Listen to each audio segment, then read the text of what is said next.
Mom and Dad were shocked that the colt was not where they had left him. They checked the yard and the shed. They even called the man who had sold them the colt to see if it had gone there. The man went out and checked the stalls, but the colt was not in there.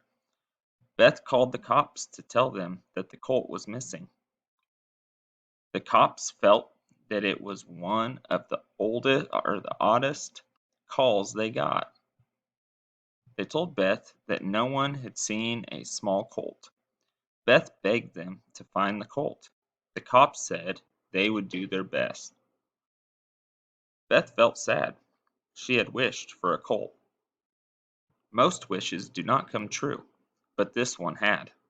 It is sad to have a wish come true and then bolt. She had a pet colt, but had not even met it yet.